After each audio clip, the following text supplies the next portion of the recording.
bagaimana Indonesia bisa mengambil peran yang cukup besar dalam menangani dampak atau menyelesaikan perang Rusia-Ukraina ini.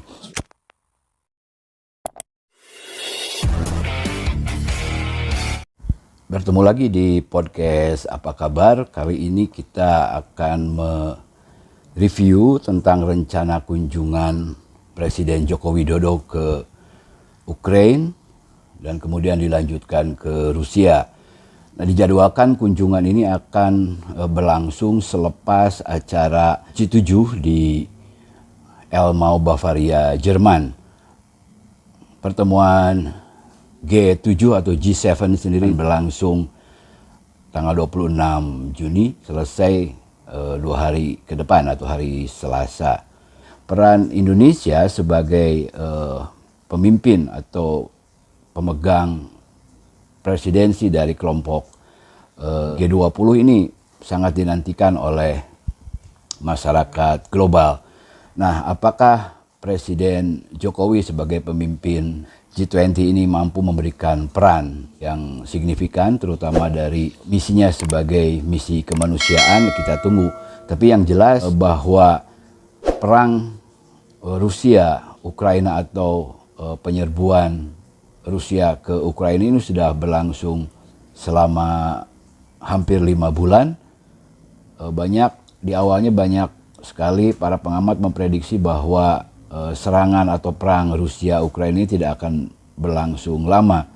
Tapi ternyata sejak penyerbuan pertama pada pertengahan Februari ini sudah hampir berlangsung 5 bulan. Nah, tentu saja banyak sekali dampak yang ditimbulkan akibat konflik di kawasan ini. Selain dari dampak kemanusiaan, tentu saja dampak ekonomi juga begitu dirasakan, dan yang sekarang menjadi fokus dunia internasional adalah dampak terhadap krisis pangan. Nah, soal krisis pangan ini sudah diprediksi oleh FAO itu 2-3 tahun lalu sebenarnya.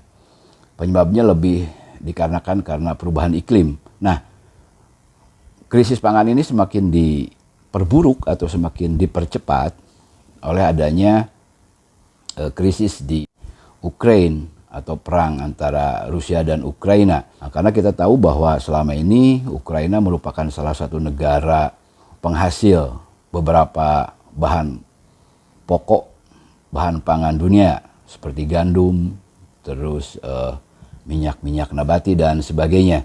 Nah, sejumlah negara 2 atau 4 bulan terakhir ini sudah sangat terdampak oleh krisis di Ukraina ini. Betapa mereka sangat kesulitan untuk memenuhi kebutuhan pangan dalam negerinya, terutama gandum. Beberapa negara di kawasan Afrika, di sebagian Eropa, bahkan Asia juga sudah merasakan dampak dari terhambatnya pasokan pangan yang selama ini diimpor dari Ukraina. Itu dari segi pangan. Kelompok G7 yang akan bertemu di Elmau, Bavaria, Jerman ini, salah satu fokusnya adalah bagaimana krisis pangan ini bisa diantisipasi. Artinya salah satu penyebab atau kekhawatiran akan mempercepat terjadinya krisis pangan adalah konflik antara Rusia dan Ukraina yang berlarut-larut. Nah, makanya para pemimpin G7 sepakat bahwa krisis pangan salah satunya akibat dari perang Rusia dan Ukraina ini harus diantisipasi, harus diselesaikan. Jalan damai harus segera dibentuk dan diupayakan. Kemudian juga salah satu misi kemanusiaan yang nanti akan dilaksanakan oleh Presiden Republik Indonesia Joko Widodo ini juga mengambil peranan penting. Nah, apakah kehadiran Joko Widodo nanti di Kiev atau di Moskow nanti itu bisa dimanfaatkan semaksimal mungkin sehingga tujuan-tujuan perdamaian dan mengatasi atau mencegah terjadinya dampak akibat perang ini yang lebih luas ini bisa diantisipasi. Nah, ada yang berbeda dalam kunjungan kenegaraan Presiden Joko Widodo ke Ukraina atau ke Rusia. Selain tentu saja untuk mempererat hubungan diplomatik antara kita dengan Ukraina atau dengan Rusia, tentu saja ini ada misi yang juga diharapkan oleh dunia internasional. Bagaimana Indonesia bisa mengambil peran yang cukup besar dalam menangani dampak atau menyelesaikan perang Rusia-Ukraina ini. Karena berbagai dampak dirasakan, seperti tadi soal pangan, juga soal energi. Beberapa negara Eropa juga sudah mulai ketar-ketir nih, sudah mulai merasakan dampaknya. Kenaikan harga energi juga sudah mulai terjadi, gitu kan. Kita tahu bahwa Rusia adalah pemasok gas alam terbesar ke beberapa kawasan Eropa. Nah, kemudian ada sanksi ekonomi yang dijatuhkan oleh internasional terhadap Rusia, sehingga pasokan gas alam itu terhambat. Banyak sekali dampak yang timbul akibat perang ini di dalam negeri Ukraina sendiri. Tentu saja penderitaan rakyat Ukraina ya begitu luar biasa. Di kawasan timur dan selatan Ukraina yang sudah dikuasai oleh tentara Rusia, kita bisa lihat dari berbagai pemberitaan bagaimana kehidupan masyarakat di sana. Kemudian juga beberapa daerah di Ukraina yang terus dibombardir oleh pasukan Rusia. Nah, Rusia sendiri juga bukan berarti tidak mempunyai risiko. Sanksi internasional sudah dijatuhkan, tidak hanya 1, 2, 3, tapi beragam sanksi, terutama sanksi-sanksi ekonomi, sanksi sosial, dan sanksi pergaulan internasional. Ini tentu saja merugikan kedua negara dalam pergaulan global. Artinya perang Rusia-Ukraina yang hampir 5 bulan ini harus segera diakhiri.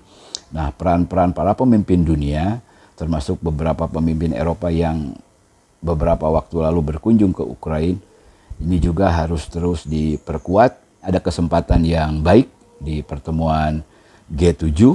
Di situ ada beberapa negara atau beberapa pemimpin negara sebagai mitra G7 yang hadir. Nah, termasuk tentu saja Indonesia sebagai presidensi dari negara-negara G20 atau G20 ini bisa dimanfaatkan perannya semaksimal mungkin, karena kita yakin bahwa sekecil apapun peran diplomasi atau peran kenegaraan untuk menyelesaikan persoalan-persoalan kemanusiaan dalam konteks konflik atau dalam konteks perang ini memang harus dilakukan dan selalu mendapatkan dukungan tidak hanya dari dunia di luar yang berkonflik, tapi juga dari pihak-pihak yang berkonflik. Karena tentu saja kita tidak mengharapkan konflik Rusia-Ukraina atau perang Rusia-Ukraina akan berlarut-larut sehingga dampak yang dirasakan oleh masyarakat global ini semakin berat. Itu saja mungkin review dari kunjungan Presiden Joko Widodo atau peran dari Indonesia sebagai presidensi dari kelompok negara-negara 20 atau G20 ini. Mudah-mudahan bisa memberikan atau bisa berkontribusi besar bagi penyelesaian konflik Rusia-Ukraina. Demikian, terima kasih.